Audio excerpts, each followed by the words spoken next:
उनकी जो जिज्ञासाएं हुआ करेंगी उस पर चर्चा किया करेंगे। ऐसा भाव रखा है कि अब से बस जहां संत महात्माओं की कथाएं हैं वहां मुश्किल होता है हमारा बाहर निकलना, लेकिन जो अपनी स्वाभाविक कथाओं का स्वरूप रहेगा तो वहां ये एक दिवसीय कार्यक्रम जरूर हुआ करेगा और उसमें उस नगर के युवाओं को कुछ ना कुछ मार्गदर्शन, और केवल आपको मार्गदर्शन नहीं मिलता है, मुझे भी मिलता है। मैं भी आप सबके बीच में उस भाव को लेकर के आता हूं तो मैं भी अपने मन बुद्धि को समझा पाता हूं। मैं भी हम कथा आपको सुनाने नहीं आते हैं, सच पूछिए, हम खुद को कथा सुनाने आते हैं। इस कथा से आपको क्या मिलता है क्या नहीं मिलता वो आप जानो, पर मैं अपने कई प्रश्नों का उत्तर लेने के लिए आता हूं। यहां प्रणाम करने से पूर्व मैं इंद्रेश उपाध्याय हूं, यहां बैठने के बाद जब व्यास बन जाता हूं तो मैं स्वयं को उत्तर दे रहा होता हूं। जो मेरी ही समस्याएं होती हैं, जो मेरे ही संशय होते हैं, जो मेरे ही प्रश्न होते हैं, उनका उत्तर भी मैं स्वयं ही दे रहा होता हूं यहां। और मुझे ऐसा लगता है कि जो मेरा प्रश्न है वो स्वाभाविक रूप से कई युवाओं का होगा, इसलिए स्वयं को उत्तर देने में कई युवाओं को उत्तर प्राप्त हो जाता है। तो हम स्वयं को ही कहते हैं, वो युवाओं का जो कार्यक्रम है वो मैं अपने लिए ही कर रहा हूं, क्योंकि उसमें मेरे भी संशयों का समाधान होता है। तो अद्भुतता है। अब ये बात समझना बड़ा मुश्किल है। आप लोग कहेंगे खुद ही कथा कर रहे हो, खुद के ही प्रश्नों के उत्तर, ये कैसे हो सकता है? इस पीठ का कुछ योगदान है। यहां बैठना, यहां बैठकर के बोलने में मेरा तन का, मेरे मन का जो योगदान है वो 30% होता है। बाकी का जो योगदान है 70% वो व्यासपीठ का ही होता है। वो अपने आप उत्तर प्रकट कराती हैं यहां से। जो मैंने कभी अध्ययन नहीं किया, जिस भाव का मैंने स्वाध्याय नहीं किया, उन न अध्ययन न स्वाध्याय किए हुए भावों का भी उत्तर कई बार व्यासपीठ से प्राप्त होता है। कैसे बोल सकता हूं मैं उस विषय में जिसका मैंने अनुभव ही नहीं किया? तो व्यासपीठ बुलवाती है। ये ठाकुर जी की पीठ है। यहां बैठने के बाद में बहुत भाव प्रकट होते हैं। बस यहां बैठने वाले को कुछ योग्यताओं का ध्यान रखना पड़ता है, नियमों का ध्यान रखना पड़ता है। यथाउचित उनका हम ध्यान रखते हैं तो इसलिए यहां से उत्तर दे पाते हैं। तो आज अहिल्याबाई नगर, संभाजी इसलिए बोल गए क्योंकि एक पत्र है उसमें शिवाजी महाराज का चित्र था, तो इसलिए संभाजी नगर बोल रहे थे। लेकिन अहिल्या नगर से हम एक प्रसाद लेकर के जा रहे हैं कि लगभग अब अपनी हर कथा में युवा भक्ति पथ, युवा पथ प्रदर्शक का एक कार्यक्रम किया करेंगे, जिसमें युवाओं से बातचीत करेंगे और उनके प्रश्नों का समाधान किया करेंगे। किसी का प्रश्न है, कुछ प्रश्न है। उसमें एक प्रश्न है कि आपने हर कथा में कहा है कि ईश्वर से अपना कोई संबंध बनाओ। गुरुदेव, दुनिया में सबसे पवित्र संबंध भाई बहन का होता है, तो क्या आप मेरे प्रिय भाई बनेंगे? आप ऊपर तो कह रही हैं कि ठाकुर जी से संबंध बनाओ, तो हम तो भैया ही हैं, भैया बना लो, लेकिन राखी बांध के पैसा नहीं देंगे हम। एक बार की एक कथा की बात बताओ। हमको कई माताएं बहनें आती हैं, वो राखी पहनाती हैं, तो राखी पहनाने वाले को कुछ देना चाहिए। तो एक जगह की बात, एक बहन ने राखी पहनाई, मिलने वाले लोग आए थे। तो इधर देखो, सुन लो कथा थोड़ी देर। पानी का डिस्ट्रीब्यूशन चल रहा है। ऐसे डिस्ट्रीब्यूट करो कि पता ही ना चले, धीमे धीमे, नहीं तो मुझे प्यास लगेगी फिर। तो सुनिए, तो एक जगह की बात, वहां एक बहन जी आई, बोली मुझे आपको राखी पहनानी है। मैंने कहा पहनाओ। बोले राखी में लाई नहीं हूं। तो मैंने कहा कोई बात नहीं, आप कोई सूत्र बांध दो। तो कलावा उन्होंने लिया और वो कलावा मेरे बांध दिया। मैंने उनको 1100 रुपया दे दिए। वो मना करती रही। मैंने कहा नहीं नहीं, ये तो दायित्व है, आप हमारी बहन है, भाई को देना चाहिए, इससे भाई का बढ़ता है। इतने में ही मैं देखता हूं कि कम से कम 100 माताएं एक ही कलावा से राखी निकाल रही थी। मैंने कहा अभी तक तो आप लोगों के मन में नहीं था राखी पहनाने का, ये 1100 रुपया ने खड़ा किया है क्या? मैंने कहा इतना पैसा नहीं है मेरे पास। तो लेकिन वो एक विनोद की बात है। तो सब जगह ऐसे ऐसे भाव आते हैं, तो आप अगर भाई मानती हैं तो बहुत अच्छा है। आपने राखी भी भेजी है, और ये देखो राखी कितनी बड़ी है? ये कमल आकृति में राखी है। और आइए तो जरा बांध दीजिए इसको। वाह! और राखी पे किशोरी जी का नाम लिखा है। लेकिन ये राखी कितनी देर पहन के हम कथा करेंगे? हैं? लो बांध दो।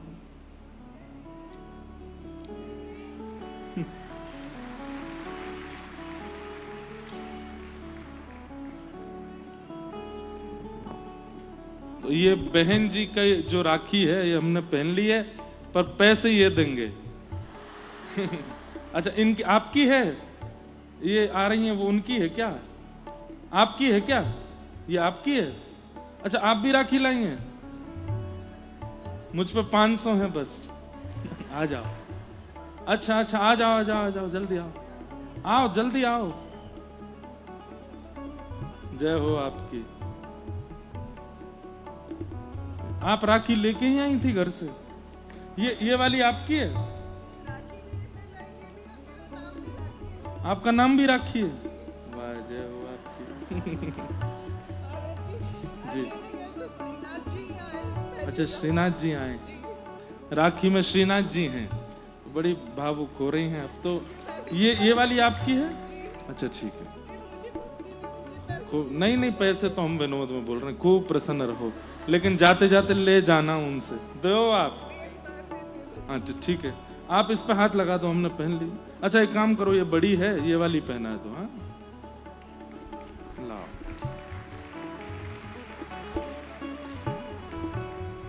वाह, रो नहीं, प्रसन्न रहो आप।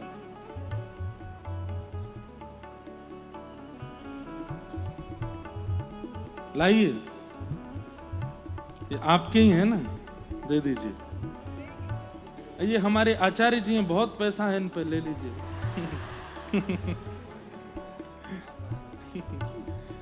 अद्भुत आनंद है। अब कल राखी नहीं लाइएगा। जिनकी राखी है अब अगले साल पहनेंगे, एक बार में एक ही पहनेंगे। लाओ, जय हो।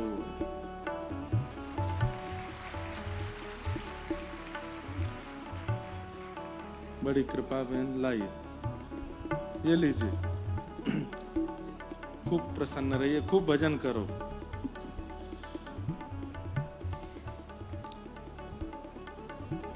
तो अब अहिल्यानगर में हमारी एक बहन भी हो गई हैं। खूब बढ़िया संबंध बने हैं। युवा खूब आनंद में हैं यहाँ पर। अच्छी बात है। अब कुछ और प्रश्न भी हैं, यथा संभव हम सबके उत्तर दे देते हैं।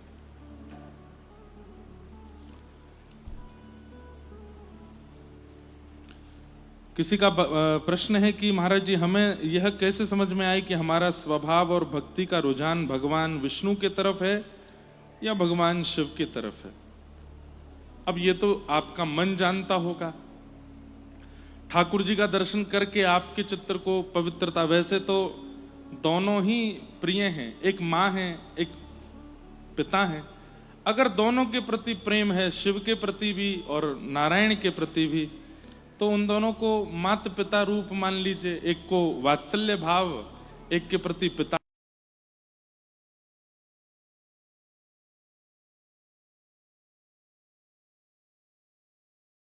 बेहोशी की हालत में, बुखार की अवस्था में राजा बिना होश में आकर के भी राम नाम बोल रहा है, तो इसका मतलब वो भक्ति करते हैं, पर तुमसे छुपा के करते हैं। वो अंतर्निष्ठ हैं। पत्नी गई घर पर जाकर के, महाराज खूब उत्सव मनाया, पुष्प की श्रृंगार किए, खूब महल को सजाया, ढोल नगाड़े बजने लगे, मंगल वाद्य बजने लगे। राजा ने कहा, क्या बात है, आज उत्सव क्यों हो रहा है? तो पत्नी ने बड़े प्रेम से कहा कि और कितना छुपाओगे मुझसे? कथा में जाते नहीं हो, मंदिर जाते नहीं हो, लेकिन मनी मन खूब राम नाम का भजन करते हो, मुझे पता है। राजा बोला ऐसा बिल्कुल भी नहीं है, मैं कोई भजन वजन नहीं करता हूं। बोले अच्छा, तो फिर कल रात में बेहोशी हालत में राम नाम कैसे निकला मुख से? तो राजा बोला मेरे मुख से राम नाम निकला था? बोला हाँ। नेत्र सजल हो गए, हाथ पकड़ ली, बोले देवी सच बताओ, मेरे मुख से राम नाम निकला था? बोले हाँ। आप भजन करते हैं ना मनी मन? तुरंत राजा घुटनों पर बैठ गए और रोने लगे, और रोते रोते बोले मैं कभी नहीं चाहता था कि किसी को पता लगे कि मैं भक्त हूं। मैं कभी नहीं चाहता था कि मेरी भक्ति का कभी प्रचार हो। और देवी, मैं नाम को ही परमात्मा मानता हूं, तो मेरे मन में भाव था कि ये राम सदा मेरे अंदर रहें, मैं कभी इनको बाहर प्रकट नहीं करूंगा, ये सदा मेरे चित्त में निवास करें। लेकिन तुमने कहा कि कल रात को वो राम नाम मुख से निकल गया। अब जब राम ही अंदर से निकल गए तो अब मैं जीवित कैसे रह सकता हूं? और कहते कहते यही बात उस राजा ने अपने प्राण त्याग दिए। क्या समझ में आई बात? वो राजा अंतर्निष्ठ भक्ति करता था, ऐसी भक्ति की पत्नी को भी नहीं पता चला कि वो भक्त है। राम को चित्त में रखता था, कभी निकलने नहीं दिया, मुख पर भी आने नहीं दिया, इतना मन में भजन भक्ति करते थे। अचानक से बेहोशी की हालत में राम नाम निकल गया, ये बात पता चली तो मन में आया कि वो राम मेरे चित्त से निकल गए तो मैं कैसे रहूं? प्राण त्याग दिए। आजकल के युवाओं को और आजकल के माता भाई बंधु जो भी भक्ति करते हैं, अगर घर के लोग, आपका पार्टनर, आपके बच्चे, आपके माता पिता रुकावट बनते हैं तो आपको अंतर्निष्ठ भक्ति करनी है। अंतर्निष्ठ भक्ति कैसी? अंतर्निष्ठ भक्ति ऐसी कि ना तिलक लगाओ, ना कंठी पहनो, शरीर पर कुछ भी दिखने मत दो, पर आत्मा का पूरा श्रृंगार करो। नेत्र बंद करके स्नान के बाद रोज 2 मिनट बैठिए, उसमें तो कोई नहीं रोकेगा। 2 मिनट बैठ करके अपने ही स्वरूप का मानसी में तिलक कर दो। ये ऐसा तिलक धारण किया, गले में कंठी माला पहन ली है, ठाकुर जी की सेवा की है, और बस मनी मन ठाकुर जी का आराधन करो। अब ये बात मैं एक जगह बता रहा था तो एक बालक मुझसे बोला, महाराज जी पॉसिबल तो नहीं है। मैंने कहा क्यों नहीं है? मनी मन हम भजन कैसे करके, क्या ये कैसे हो जाएगा? मैंने कहा देखो, आजकल के बच्चों को उन्हीं के तरीके से समझाना पड़ता है। एक घर का बालक अपनी प्रियसी से संबंध रखता है, घर के लोगों को 5 साल तक पता नहीं चलता। वो 5 साल में कब मिल लेता है, कब बात कर लेता है, कब उनके सब भाव एक दूसरे प्रति आदान प्रदान हो जाते हैं, कब नेत्र से नेत्र मिल गए, कब बातों से बातें हो गई, कब क्या हो गया, घर वालों को पता ही नहीं चला। घर वाले सोचते अरे तू तो ट्यूशन जाता था, तू तो कहता था रात को उठ के पढ़ता है, ये सब चल रहा था। मैंने कहा जब व्यक्ति को अपनी अनुकूल संसार व्यवहार में जाना होता है तो उसके लिए सब पॉसिबिलिटी होती हैं, लेकिन जब भजन में आ जाए तो अंतर्निष्ठ भक्ति कैसे होगी? होती है।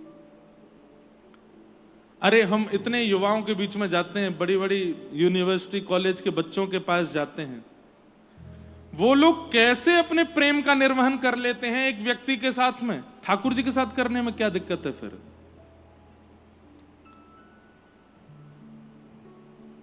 ऐसे ऐसे लोग हैं संसार में। तो अंतर्निष्ठ भक्ति करो।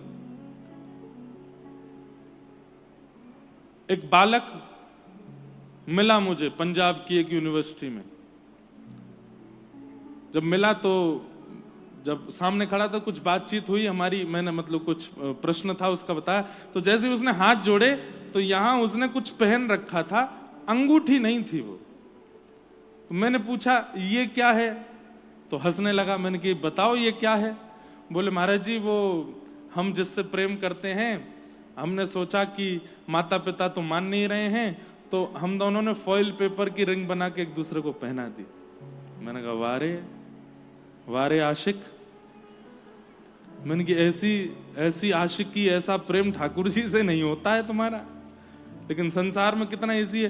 तो अंतर्निष्ठ भक्ति ऐसी ही है कि आपके आपके संग रहने वाले पति को भी ना पता चले, पत्नी को भी ना पता चले, बच्चों को भी ना पता चले और आपका भजन हो रहा है। आज ऐसी भक्ति आवश्यक है, नहीं तो ये लोग तो रोकेंगे, ये तो टोकेंगे। तिलक धारण करने की, अब कई लोगों को तिलक नहीं धारण करने देते। जल का तिलक ले लो, हाथ में वरुण देवता, जल भगवान को लो और जल से तिलक कर लो, दिखेगा ही नहीं किसी को। तिलक तो है, ठाकुर जी को दिखना चाहिए, उनको दिख जाएगा। पर ये उन लोगों के लिए नहीं है जिनको कोई रुकावट नहीं है, जिनको घर वाले नहीं रोकते, स्कूल कॉलेज में कोई दिक्कत नहीं है, उनको तो तिलक धारण करना ही है, कंठी पहननी ही है, एकादशी करनी है। पर जहां बहुत विषमता है, इतनी परेशानी होती है कि बस क्या बताएं, उनके लिए फिर अंतर्निष्ठ भक्ति है, मन में कीजिए। फिर अगला प्रश्न क्या है?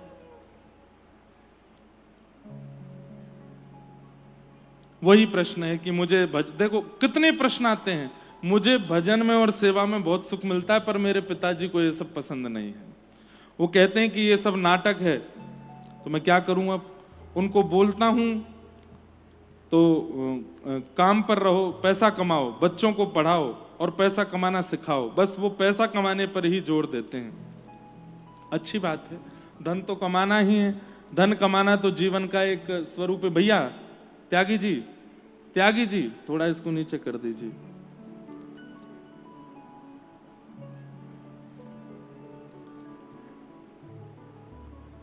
आपने पहले दिन बताया था कि मृत्यु के पश्चात शरीर यहीं छूट जाता है और नया शरीर मिलता है दंड भोगने के लिए, उसको भोग शरीर बोलते हैं।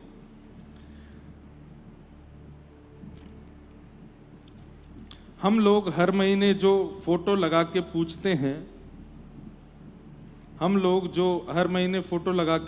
हैं, उससे मिलता है शायद।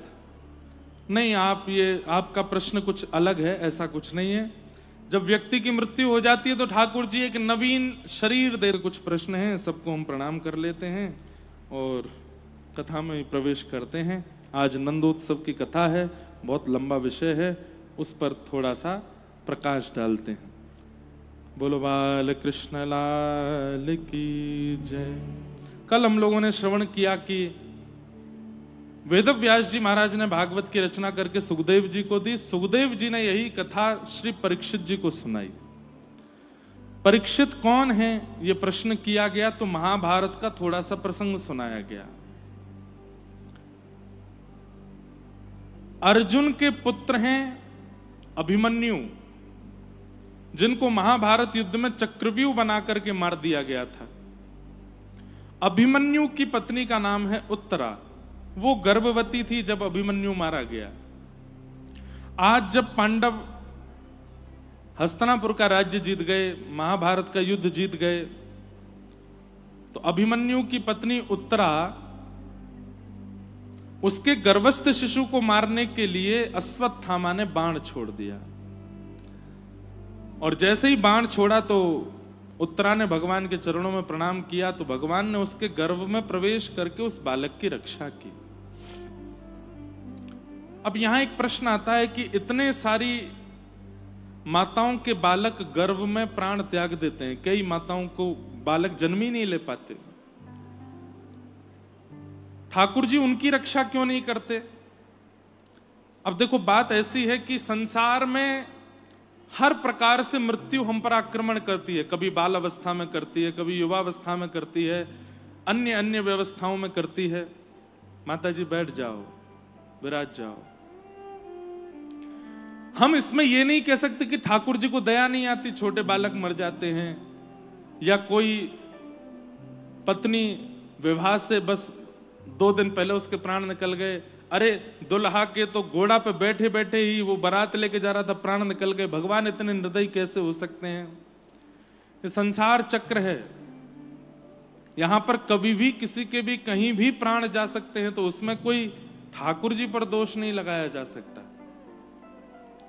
लेकिन एक बात आती है कि परीक्षित की भगवान ने गर्भ में प्रवेश करके रक्षा की, इसके पीछे मूल कारण क्या है? जहां ये भाव प्रस्तावित होती है कि किसी व्यक्ति के द्वारा समाज का बहुत बड़ा उत्थान होता है तो ठाकुर जी उसकी रक्षा करते हैं। ठाकुर जी जानते हैं कि परीक्षित के जन्म से अनेक भक्तों को कथा रस का लाभ प्राप्त होगा, इसलिए परीक्षित की रक्षा करना जरूरी है। और भगवान ने गर्भ में प्रविष्ट होकर के परीक्षित की रक्षा की। परीक्षित जी का जन्म हुआ, तत्पश्चात भगवान पुनः द्वारिका प्रस्थान करने लगे। कुंती ने भगवान की स्तुति गाई, तत्पश्चात भीष्म पितामह ने भगवान की स्तुति गाई और अंततो गत्वा भगवान द्वारिका प्रस्थान कर गए। द्वारिका से लौट करके भगवान कुछ महीनों बाद आए, जब खबर पता चली कि अभिमन्यु की पत्नी उत्तरा ने उस बालक को जन्म दिया है। बालक का नाम परीक्षित रखा गया। कहते हैं कि परीक्षित जन्म लेते ही इधर उधर देखने लगा, तो कहते हैं कि किसको देख रहे थे? बोले उसको ढूंढ रहे थे जो गर्भ में आया था मेरी रक्षा करने। तो सबकी परीक्षा ले रहे थे, इसलिए उनका नाम परीक्षित रख दिया। परीक्षित जी का प्रादुर्भाव हुआ। ब्राह्मणों ने आकर के उनकी जन्म कुंडली देख करके बड़े गुण बताए। ये ऐसा होगा, ये ऐसा होगा, इसके अंदर ये खूबी होगी, ये प्रहलाद जी की तरह भगवत भक्त होगा, ये उनकी तरह माता पिता का सेवक होगा, ये समुद्र की तरह तीव्र गहराई रखने वाला होगा, ये आकाश की तरह अनंत होगा, आदि आदि उसके इतने गुण बताए। परीक्षित के इतने गुण सुनकर के युधिष्ठिर जी महाराज पूछने लगे, क्या इस बालक में केवल गुण हैं? क्या इस बालक में केवल गुण हैं, कोई अवगुण नहीं है? इससे यह बात सिद्ध होती है कि संसार में आने वाला कोई भी व्यक्ति संपूर्ण गुणवान नहीं होता। अवगुण सबके अंदर है, चाहे वो व्यासपीठ पर बैठा हो, चाहे वो राजगद्दी पर बैठा हो, चाहे वो उससे भी ऊंची गद्दी पर बैठा हो, चाहे वो कितना भी बड़ा मठाधीश हो, कितना भी बड़ा संत हो, अवगुण सबके अंदर है। हमारा पृथ्वी पर होना इस बात का प्रमाण है कि अवगुण सबके अंदर है। अगर हम बहुत गुणवान हो जाएं, एक भी अवगुण नहीं रहे हमारे अंदर, तो गुरुत्वाकर्षण से हम लोग ऊपर उड़ जाएंगे, उड़ने लगेंगे आकाश में। पृथ्वी पर हम टिके ही इसलिए हैं क्योंकि हमारे अंदर अवगुण है। इसलिए कोई बहुत गुणवान है ऐसा मत सोचिए, लेकिन किसी में बहुत अवगुण है ये भी मत देखिए। कल रात्रि में हम जहां रुके थे वहां पर भी चर्चा हुई थी इसी विषय को लेकर के कि मानव का स्वभाव है वो अवगुण बहुत जल्दी देख लेता है। गुण देखने में उसको 7 दिन लग जाएंगे, लेकिन अवगुण देखने में 7 सेकंड नहीं लगते। आपको कह दिया जाए कि किसी व्यक्ति के अवगुण देख के बताओ तो आप 2 कॉपी भर दोगे उसके अवगुणों से, लेकिन कहा जाए कि इसमें गुण देख के बताओ तो आपको दिनों लग जाएंगे। आजकल युवाओं में एक चलता है कि वो विवाह से पहले साथ रहते हैं। क्यों? ताकि एक दूसरे को पहचान सकें, ताकि एक दूसरे को जान सकें। लेकिन उसके बाद उनसे पूछा ब्याह क्यों नहीं किया भाई, इतने साल रहे?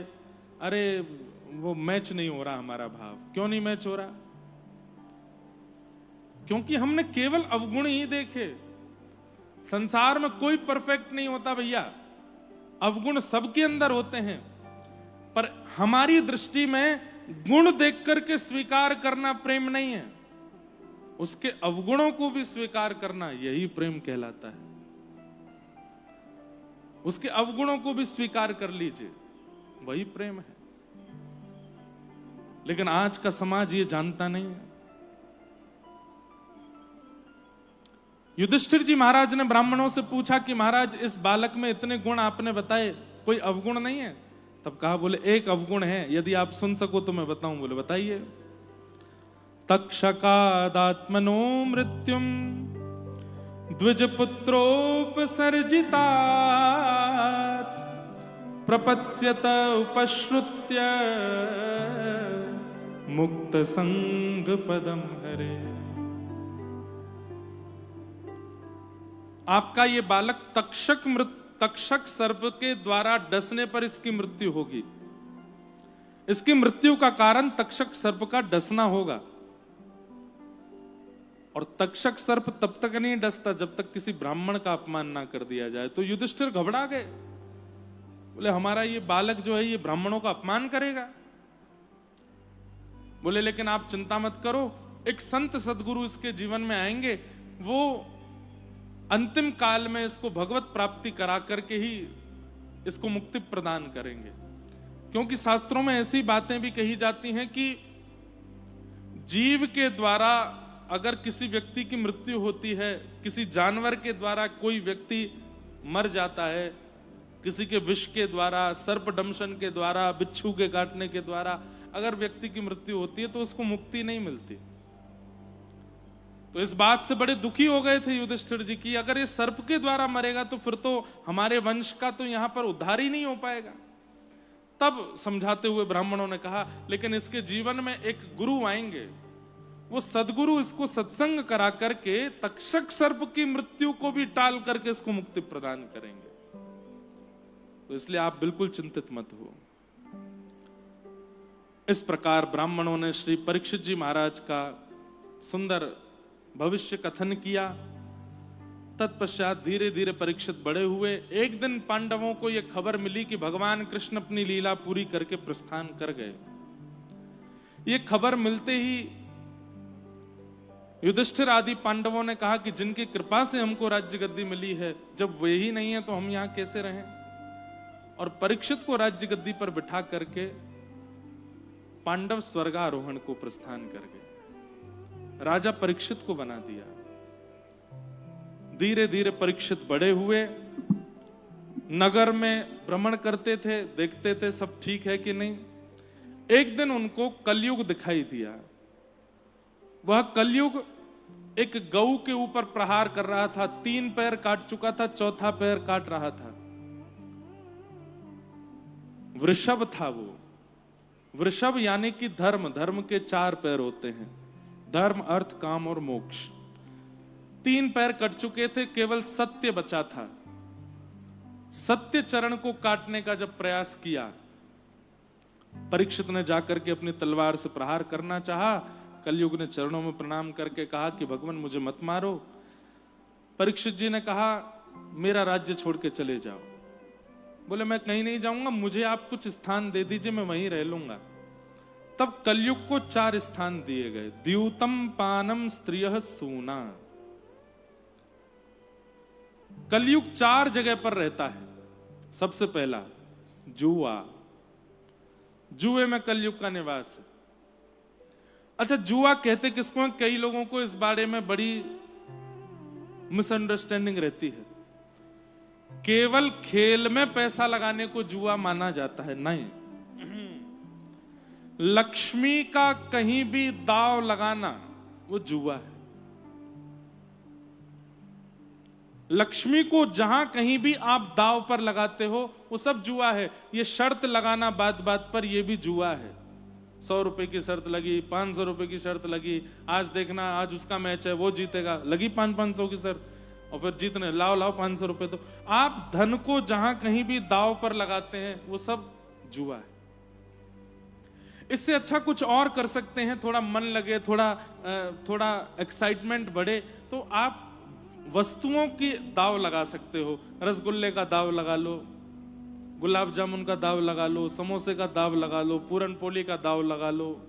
और इससे भी बढ़िया दाव बताऊं, मान लीजिए कि किसी बात पर आपके मित्र से हो गई, हाँ भाई क्या कहते हो, तो उसने कहा ऐसा होगा। बोले नहीं हुआ तो? बोले नहीं हुआ तो तू मुझे पंढरपुर लेके चलना। और हो गया तो? बोले हो गया तो मैं तुझे लेके चलूंगा। मतलब आप खेल भी खेलिए, किसी भी प्रकार की क्रिया कीजिए, पर स्वच्छंद नोट, स्वच्छंद पैसे, स्वच्छंद लक्ष्मी को दाव पर मत लगाओ, वो जुआ हो जाता है। और उसमें कलयुग का निवास है।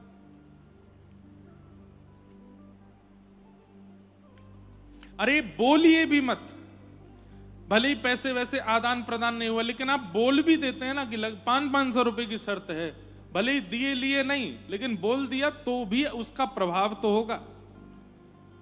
आप कहेंगे महाराज जी इतना बुरा क्यों है? क्यों बुरा है सुनो। लक्ष्मी भगवान की पत्नी है, और किसी की पत्नी को आप दांव पे लगा देते हो बात बात पे। मान लीजिए किसी की पत्नी का नाम है लक्ष्मी, और आप कोई बात की शर्त अपने मित्र से कर रहे हो और उससे कह रहे हो हाँ भाई ये काम हो गया, वो नहीं हुआ तो देख लगा दें इसको, लक्ष्मी को। पति सहन कर पाएगा? मेरी पत्नी को दांव पे लगाते हो। तो बस उसी पर्सपेक्टिव से विचार करके देखो कि जब आप लक्ष्मी को दांव पर लगाते हैं तो नारायण कितने क्रोधित होते होंगे उस समय। आप धन को दांव पर लगाते हैं तो एक प्रकार से नारायण की पत्नी है और नारायण क्रुद्ध होते हैं, और नारायण जब क्रोध में आते हैं तो आपकी सारी सदगति दुर्गति में बदल जाती है। इसलिए द्यूतम, जुआ नहीं खेलना चाहिए। तो कलयुग का पहला स्थान क्या है? द्यूतम। कलयुग का दूसरा स्थान क्या है? पानम। अपने भीतर कुछ भी असद वस्तु का इंटेक करना, उसमें कलयुग का निवास है। उसमें मदिरापान भी आता है, उसमें मांस भक्षण भी आता है, उसमें अंडे का सेवन भी आता है, उसमें तंबाकू का सेवन भी आता है, उसमें नशीले पदार्थों का सेवन भी आता है। मतलब हर वो तामसिक वस्तु जो आपकी मन बुद्धि को विचलित कर देती हो, अस्थिर कर देती हो, स्थिर नहीं अस्थिर, उसको सेवन करना, उससे कलयुग, उसमें कलयुग का निवास है। पहली वस्तु मदिरा। मदिरा पीते ही व्यक्ति होता तो होश में है, लेकिन बुद्धि होश में नहीं रहती, जीव होश में नहीं रहती, भाषा होश में नहीं रहती। क्या बोल रहा है, क्या कर रहा है, क्या करना है, सब कुछ विचलित हो जाता है। एक व्यक्ति मुझसे बोला, महाराज जी मैं जब पी लेता हूं उसके बाद मेरा भजन बहुत बढ़िया चलता है। ऐसा थोड़ी होता है। आप उसको भजन से कैसे जोड़ सकते हो? एक बार हमारे मथुरा के एक चौबे थे, चतुर्वेदी जी, वो भांग खाते थे, बहुत भांग खाते थे। भांग जानते हैं? भांग बहुत खाते थे। तो किसी ने उनको देख लिया और देख करके टोक दिया, बोले भैया भांग वांग मत खाया करो, अच्छी बात नहीं है। बोले ये तो भगवान भी खाते हैं, हम खा लें तो कौन सी बड़ी बात। तो सामने वाले ने कहा भगवान ने कब भांग खाई? बोले भागवत जी में लिखा है। बोले बताओ हमें कहां लिखा है? बोले भागवत जी में 10वें स्कंद में देखो, जाके पढ़ लो। जब भगवान ने मट्टी खाई थी तो यशोदा मैया ने आकर के बोला था लाला तेने माटी खाई? तो ठाकुर जी बोले नहीं खाई। तो बोले मुंह खोल के दिखा। तो जैसे ही ठाकुर जी ने मुंह खोला तो पूरा ब्रह्मांड भगवान के मुख में दिखाई देने लगा। ब्रह्मांड में पृथ्वी भी भगवान के मुख में दी, उसी पृथ्वी पर ये भांग होती है ना भगवान के मुंह में भांग। वाह भले आदमी, तुझे भांग खानी है तो तेने भगवान के मुंह में भांग दिखा दे। कई युवा लोग हैं, वो लोग नशा करते हैं और फिर कहते हैं शंकर जी भी तो कर रहे हैं, शंकर जी भी तो करते हैं। ऐसे भगवान का नाम लेकर के नशा पत्ती करने वाले लोग, शंकर जी त्रिशूल पहना रहे हैं अपना, बोले जल्दी तू बेटा आ तो सही किसी दिन मेरे पास। आपको यह दिख गया कि शंकर जी ने कहीं नशा किया? कहीं नहीं नशा किया। ये सब हम लोग अपनी इच्छा से प्रकट कर देते हैं, कोई नशा पत्ती नहीं की है।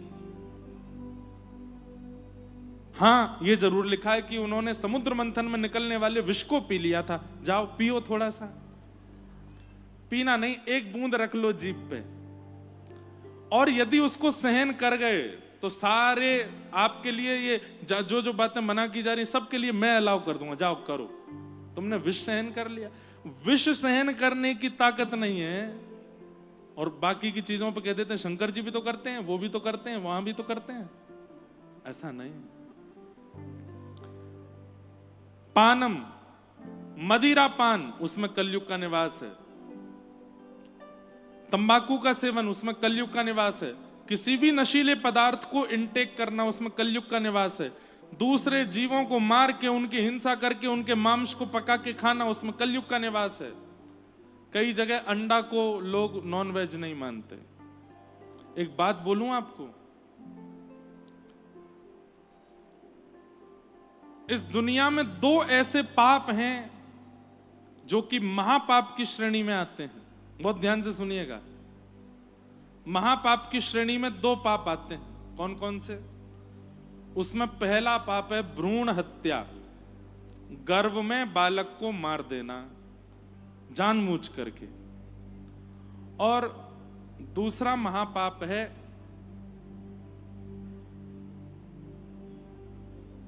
किसी के प्रति कृतज्ञता ज्ञापन ना करना, मतलब किसी ने आपके बुरे वक्त में सहायता की हो और आपका सही समय आने पर उसी व्यक्ति से आपने नाते तोड़ दिए हों, यह भी एक महापाप है। तो भ्रूण हत्या महापाप है, और जो अंडा खाते हैं लोग वो भ्रूण हत्या है। अरे जीवित को मार करके खा रहे हैं, उसका मांस खा रहे हैं, ये तो पाप है ही। लेकिन जिस बालक ने जन्म नहीं लिया है, जो अपनी मातृ गर्भ से निकल के बस पनप रहा है, उस अर्ध स्थिति में आपने उसको पका लिया और खा गए, और बोलते हैं ये तो है ही नहीं, उसका मांस तो बन ही नहीं पाया था, उसमें प्राण तो आ ही नहीं पाए थे। वो सूक्ष्म जीव है, उसको कैसे मार सकते हैं आप?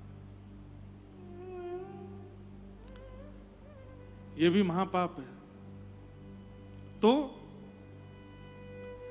किसी भी असद वस्तु को अपनी जिह्वा पर धारण करना, चाहे वो मांस हो, चाहे वो मदिरा हो, चाहे वो तंबाकू हो, चाहे वो गुटखा हो, चाहे वो कोई भी नशीला पदार्थ हो, उसको अपने अंदर लेना, उसमें कलयुग का निवास है। द्यूतम पानम। तीसरा आता है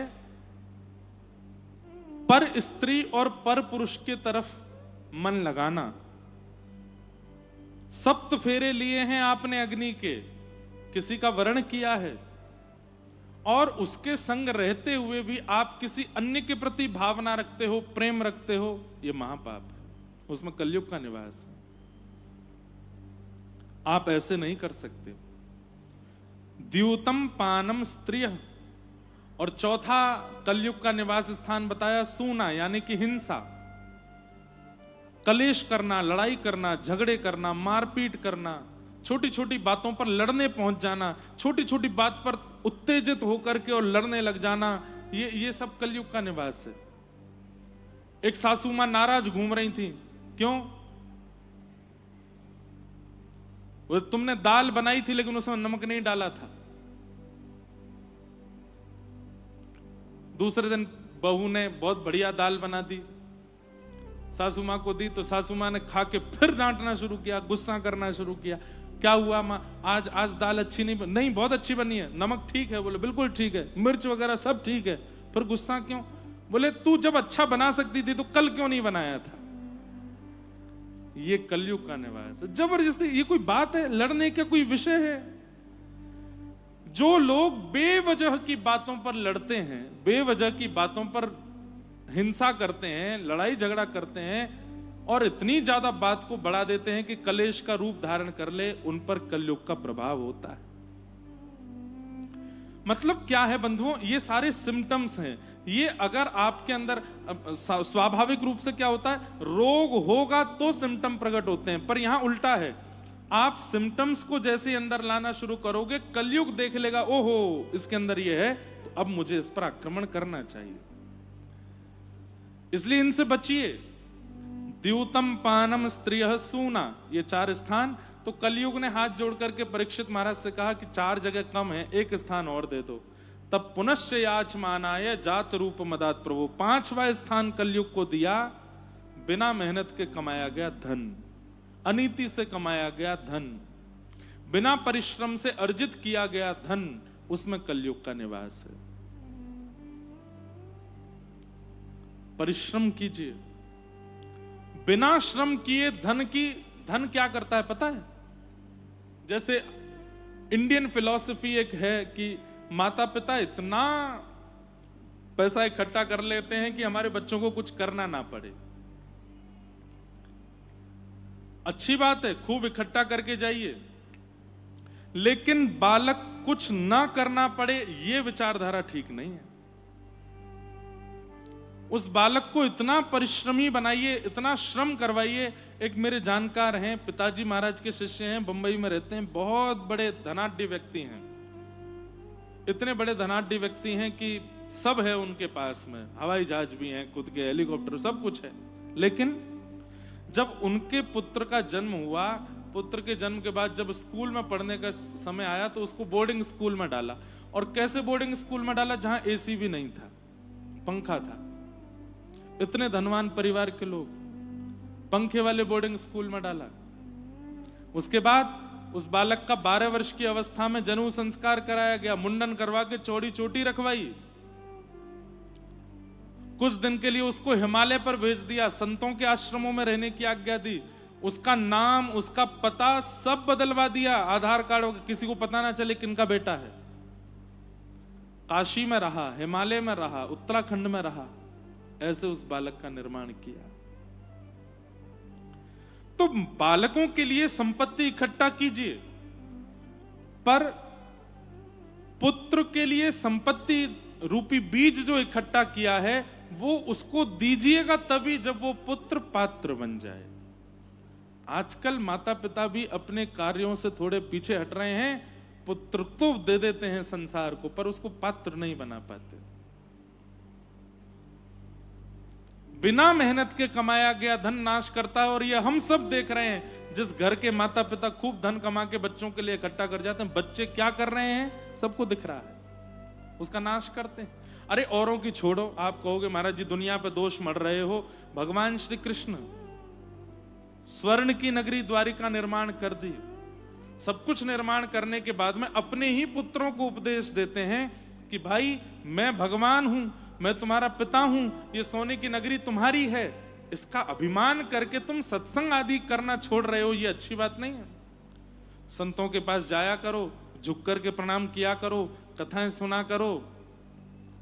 भगवान के बच्चे बोले ऐसे बोलते रहते हैं, इसमें कोई बड़ी बात है? और वही कारण हुआ, भगवान के पुत्र शांब उसको साड़ी पहना करके संतों के पास ले गए। नई बहू आई है, बताइए इसके गर्भ से लाला होगा कि लाली? संतों ने तो कुछ नहीं कहा, लेकिन जैसे ही दुर्वासा जी के पास गए, दुर्वासा जी ने मंत्र दृष्टि से देखा, पता चला कोई स्त्री नहीं है, भगवान का पुत्र शांब है। उसको साड़ी पहना के हमारा मजाक उड़ाने आए हैं ये लोग। श्राप देते हैं इसके गर्भ से लोहपिंड जन्म लेगा, जिससे पूरा यदुवंश नाश हो जाएगा। और क्या हुआ? संपूर्ण यदुवंश नष्ट हो गया। तो ये बात आपको समझनी पड़ेगी कि जिस धन में हमने परिश्रम नहीं किया, अगर उस धन का हम प्रयोग लेते हैं तो वो हमारी बुद्धि विकृत करता है, हमारे वंश का नाश करता है। इसलिए माता पिता को भी चाहिए कि बच्चों को अपनी संपत्ति देने से पहले उनको योग्य बनावें। बच्चों को पता मत लगने दीजिए कि आप संपत्तिवान हो, आपके पास बहुत धन है ना, उनको मत बताइए। और दोनों को इस तरीके से उसके साथ व्यवहार करना चाहिए कि अरे हमको इसके लिए तो मेहनत करनी पड़ेगी। ये चाहिए तुमको साइकिल चाहिए तो इसके लिए तुमको मेहनत तो करनी पड़ेगी। तुमको वीडियो गेम चाहिए, इसके लिए तुमको ये तो करना पड़ेगा। उसके लिए गोल सेट कर करके उससे परिश्रम करवाइए। और जैसे जैसे वो बालक बड़ा हो जाए, 18 वर्ष, 19 वर्ष, 20 वर्ष, और तब आपको लगे कि अब ये मेधावी है, अब इसकी बुद्धि तीव्र है, इसका स्वभाव तीव्र है, नित्य हमको प्रणाम करता है, हमारी सेवा करता है। अच्छा, बालक मेधावी है, इसका पता कैसे चले? वो विद्वान तो है, वो गुणवान तो है, ये तो आपको पता चल ही जाएगा, लेकिन नित्य आपके चरणों में आस्था रखता है, प्रेम रखता है, तब उसको अपनी संपत्ति दीजिए। तब उसको बताइए कि ये तुम्हारा है। उससे क्या होगा? उसके अंदर अहम, आपने जन्म ही नहीं लेने दिया अहम का, इसलिए उसमें कभी आलस्य नहीं आया। और वो बालक फिर उस धन संपत्ति से उत्थान करेगा। लेकिन बचपन से ही बच्चों को इतनी सुख सुविधा और इतनी संपत्ति का बोध करा दिया जाता है कि वो मेहनत करना फिर चाहते नहीं। और फिर माता पिता की संपत्ति कोई ले ले करके और उसके प्रति दुर्भाव, फिर वो नशा करने लगते हैं, दुर्व्यवहार करने लगते हैं, दुस्संगत में पड़ने लगते हैं, अपने भविष्य को बर्बाद करने लगे। युवावस्था में सारे, ऐसा कौन सा काम है जो आज का युवा युवावस्था में नहीं कर लेता है? सब कर लेते हैं वो। क्यों? पता है कि सब पिता माता ने बना के रखा है। तो बिना मेहनत के कमाया गया धन बुद्धि को बिगाड़ता है। तो 5 स्थान हैं कलयुग के। आपके बहुत बाउंड्रीज नहीं हैं, केवल 5 बाउंड्रीज हैं, कम से कम इनको तो मत लांघिए। जुआ मत खेलिए, गलत वस्तु खाइए पिए मत, पर स्त्री और पर पुरुष का संग मत करिए, किसी भी बात, छोटी छोटी बातों पर भी हिंसा मत कीजिए, अरे बड़ी बड़ी बातों पर भी लड़ाई झगड़ा मत कीजिए, कलेश मत कीजिए। और 5वां, बिना मेहनत के धन मत कमाइए। अगर बिना मेहनत का धन घर में है तो उसको सेवा में लगाइए, उसको असहायों की सेवा में लगाइए। जो बच्चे अनाथ हैं बिना माता पिता के, उनकी सेवा में लगाइए। कई ऐसी बालिकाएं जिनका विवाह नहीं हो सकता, इतनी संपत्ति नहीं, उनका विवाह कराइए। गौशाला में गौ सेवा करवाइए। इन सब चीजों में उसका व्यय कीजिए। आजकल दान भी फैशन बन गया है। दान भी व्यक्ति इसलिए करता है क्योंकि न्यूज़पेपर पर छपेगा, इंस्टाग्राम और सब जगह पर डाला जाएगा तो मेरा यश बढ़ेगा, इसलिए दान करता है। दान इसलिए नहीं किया जाता था। दान के 2 भाव होते थे। पहला भाव कि मेरे पास जितना असद धन है, जिस धन से मेरे और मेरे परिवार की बुद्धि विकृत हो सकती है, उस धन को मैं निकाल दूं। और दूसरी बात, जिनको जरूरत है उनकी सहायता हो जाएगी। अब तीसरा एक और कॉन्सेप्ट शुरू हुआ है, मेरा यश होगा, मेरा मान होगा, नगर में मेरी पहचान होगी अगर मैं दान करूंगा तो। ये 5 स्थान है, इनसे बचिए। द्यूतम पानम स्त्रिय सूना, यत्रा धर्मश्चतुर्विधः पुनश्च याचमानाय जात रूप मदात प्रभो। राजा परीक्षित ने ये 5 स्थान दिए, लेकिन राजा परीक्षित से एक अपराध हुआ। लौट करके जब राजभवन में आए तो तहखाने में जाकर के देखा कितनी धन संपत्ति मेरे पास है। वो देख करके दान करने की भावना से ही गए थे, क्योंकि अभी अभी कलयुग को स्थान दिया है। लेकिन जैसे ही धन संपत्ति देख करके, अपने पूर्वजों की धन संपत्ति देख रहे थे, वहीं एक मुकुट रखा था। उस मुकुट को देख करके बोले, इसको पहन के तो देखो मुझ पर कैसा लगेगा। जैसे ही मुकुट को सिर पर धारण किया, बुद्धि विकृत हो गई। और ऐसी विकृत हुई बुद्धि कि जो राजा कभी वन में नहीं जाते थे शिकार खेलने के लिए, आज वो शिकार करने गए। प्रजा सुन के आश्चर्यचकित हो गई कि राजा शिकार करने, इसने तो आज तक कभी शिकार किया ही नहीं, आज कैसे शिकार करने जा रहे हैं। कलयुग आपके ऊपर प्रभाव डाल चुका है, या आपके जीवन में कलयुग का आक्रमण हो गया है, इसकी पहचान क्या है? बहुत ध्यान से सुनिए सब लोग। आप कलयुग के चक्कर में फंस गए हो, कलयुग के चपेटे में आ चुके हो, इसकी पहचान क्या है? ध्यान से सुनिएगा। पहली पहचान, जो असद कार्य आपके परिवार में पिता माता ने, दादा दादी ने, पूर्वजों तक ने नहीं किया, वो आप करने लग जाओ, ये कलयुग का प्रभाव।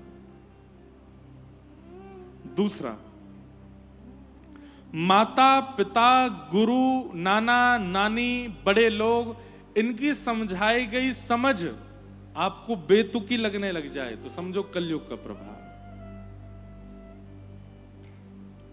एक से अनेक व्यक्तियों के प्रति प्रेम संबंध की इच्छा प्रकट होने लग जाए, कलयुग का प्रभाव। बड़े बड़े धन कमाने की इच्छा प्रकट होने लग जाए, वर्क फ्रॉम होम, जाना ना पड़े ऑफिस, जाना ना पड़े कॉलेज, जाना ना पड़े स्कूल, यहीं से हो जाए सब कुछ, कलयुग का प्रभाव है। और अंतिम बात, संत, साधु, महात्मा, वैष्णव, भक्त, कथावाचक, गौ माता, मंदिर, इन सब के प्रति हास्यपद भावना आने लगे, इनका मजाक उड़ाने की स्थिति होवे और इनको देख करके व्यंग करने की भावना मन में आवे, कलयुग का प्रभाव। आप कलयुग के चपेटे में आ चुके। भक्तों को देख करके उनके उपहास की भावना आ जाती है। आपने किसी से कहा, किसी ने आपसे पूछा कहां जा रहे हो, बोले अहिल्यानगर में कथा चल रही है वहां जा रहे हैं। तो उसने उत्तर में क्या कहा, अच्छा कथा सुनते हो, बोले हाँ। सुनो सुनो सुनो भैया, तुम ही सुनो, तुम ही बनो बाबा जी। एक ने मुझे लिख के भेजा, बोले महाराज जी मेरी माता जी सोचती हैं कि दीक्षा नहीं लेनी चाहिए, क्यों? दीक्षा लेने के बाद व्यक्ति बाबा जी बन जाता है। मैंने कहा वाह, ये कौन सी नई बात है। दिशा को दीक्षा बोलते हैं। जिससे व्यक्ति की दिशा स्पष्ट हो जाए उसको दीक्षा कहा जाता है। दिशा धूमिल हो जाए, जो दिशा को धूमिल कर दे वो दीक्षा थोड़ी है।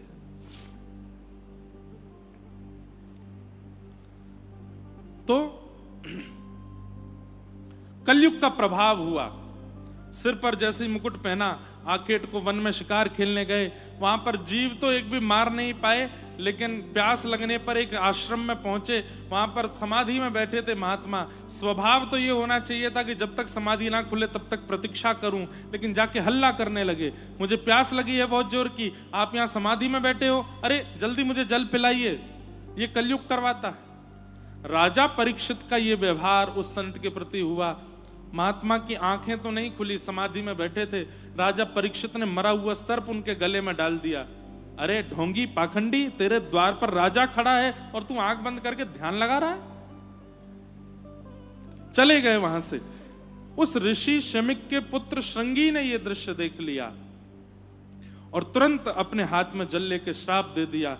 मेरे पिता का अपमान किया राजा परीक्षित ने, मैं श्राप देता हूं, 7 दिन में तक्षक सर्प डस देगा और राजा परीक्षित की मृत्यु हो जाएगी।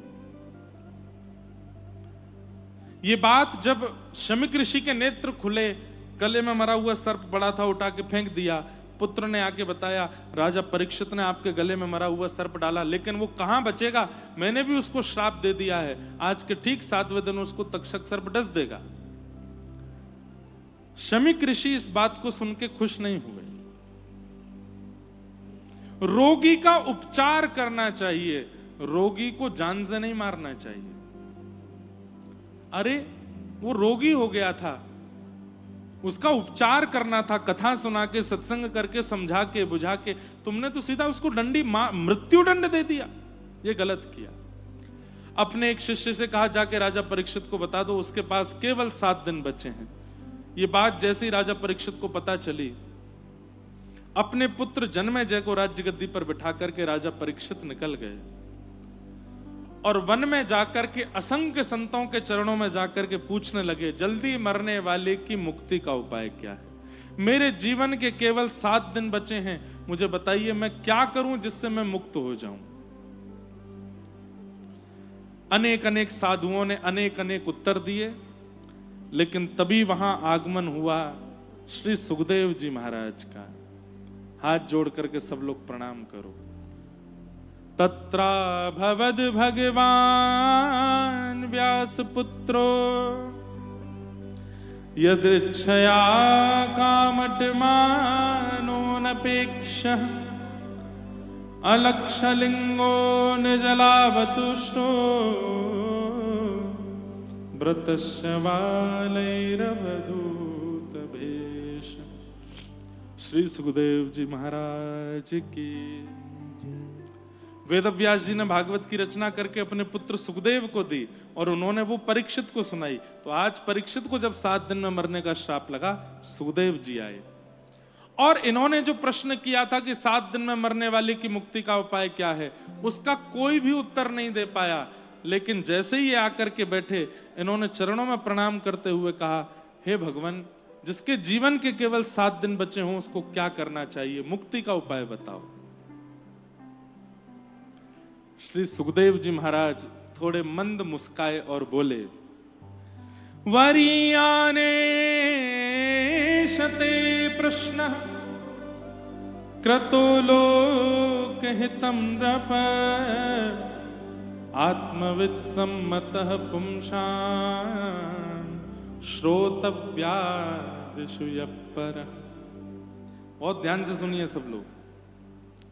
सुखदेव जी महाराज कहते हैं, राजा परीक्षित, तुमने जो प्रश्न किया है ये समाज के लिए, संसार के लिए, प्राणी मात्र के लिए बहुत अच्छा प्रश्न है, बहुत उत्तम प्रश्न है कि जल्दी मरने वाली की मुक्ति का उपाय क्या है। लेकिन यदि ये प्रश्न केवल तुम्हारे लिए घटाया जाए तो ये उचित नहीं है। परीक्षित जी बोले, क्यों? मैं समाज में नहीं आता, मैं संसार में नहीं आता, ये प्रश्न मेरे लिए उचित क्यों नहीं है? तब सुखदेव जी महाराज कहते हैं, राजन, तुम कौन हो? पांडवों के वंशधर हो, वो पांडव जिनकी पग पग पर रक्षा स्वयं भगवान ने आकर के की, तुम उनके वंशधर हो। दूसरी बात, तुम्हारी हत्या तो मातृगर्भ में ही हो जानी थी अश्वत्थामा के द्वारा, लेकिन भगवान ने तुम्हारी मां के गर्भ में प्रवेश करके तुम्हारी रक्षा की। तुम वो बालक हो जिसने जन्म बाद में लिया, भगवान का दर्शन मातृगर्भ में पहले कर लिया। भगवान का किसी भी प्रकार से यदि संपर्क संबंध व्यक्ति के जीवन में बन जाता है, उसको मुक्ति की याचना करनी नहीं पड़ती, उसको मुक्ति मिल जाती है। इसलिए यह प्रश्न तुम्हारे लिए उचित नहीं है कि मुक्ति के लिए तुम क्या करोगे, तुम्हारी मुक्ति तो हो जाएगी। क्यों? तुमने अपनी मातृगर्भ में भगवान का दर्शन किया है, भगवान ने तुम्हारी रक्षा की है, तुम्हारा स्पर्श किया है, तुम्हारी मुक्ति निश्चित है। अरे कंस को भी मुक्ति मिली, पूतना को भी, ताड़का को भी, शूर्पणखा को भी, सबको मुक्ति मिली है। क्यों? भगवान के संपर्क में आ गए थे। तुम तो परम भक्त हो, तुम्हारी मां के गर्भ में प्रवेश करके भगवान ने तुम्हारी रक्षा की। और मान लो कि अगर उस कारण से तुम्हारी मुक्ति नहीं भी होती है, तो भी मुक्ति के लिए 7 दिन की जरूरत नहीं है, मुक्ति के लिए 7 घंटे की जरूरत नहीं है, मुक्ति के लिए 7 मिनट की जरूरत नहीं है, मुक्ति के लिए 7 सेकंड की भी जरूरत नहीं है। तो बोले व्यक्ति अंतिम श्वास ले रहा हो, बस प्राण निकलने ही वाले हैं, अंतिम श्वास छोड़ने वाला है, और उसी समय कान में जाके किसी ने कह दिया जय श्री कृष्ण, उसकी मुक्ति हो जाएगी अंतिम क्षण में।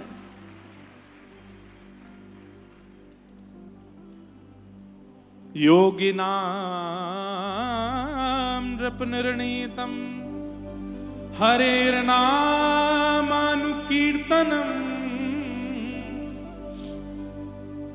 योगियों ने मिलकर के निर्णय लेकर के बताया है कि कोई व्यक्ति प्राण छोड़ रहा हो और उस समय यदि हरिनाम संकीर्तन हो जाए तो उसको मुक्ति मिल जाती है।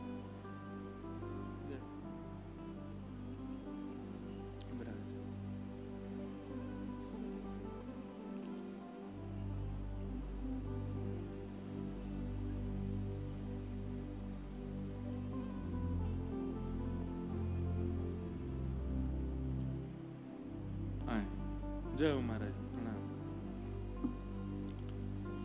योगिनाम नृप निर्णीतम हरेर नामानुकीर्तनम। व्यक्ति की मुक्ति के लिए अंतिम क्षण भी काफी है। थोड़ा ध्यान से सुनिए, सब लोग इधर देखो। जीवन भर पाप किया, जीवन भर गलत काम किए, कुछ भी अच्छा नहीं किया जीवन में, लेकिन जब अंतिम श्वास ले रहा था तो निश्चित है नरक ही जाना है, कुछ अच्छा किया नहीं है। लेकिन उस समय गलती से किसी ने अगर मुख से भगवान नाम ले लिया और उसने सुन लिया मरते समय, तो कहते हैं कि सारे जीवन के रिकॉर्ड्स जो हैं वो डिलीट हो जाते हैं, इरेज हो गए। चित्र के तो ढूंढते रह जाएंगे, अरे तैने किया तो बहुत कुछ गलत था, गया कहां सब?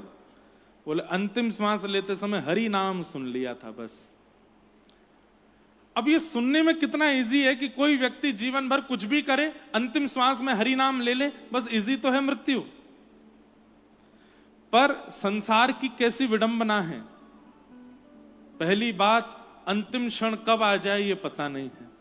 और दूसरी बात, अगर कोई व्यक्ति प्रिपरेशन कर भी ले कि भाई जब मेरा अंतिम समय आए तो बस हरि नाम आ जाए, हरि नाम आ जाए, हरि नाम आ जाए, जब उसका अंतिम क्षण आने वाला होगा उसको सब याद आ जाएगा, लेकिन उसको भगवान नाम ही याद नहीं आएगा।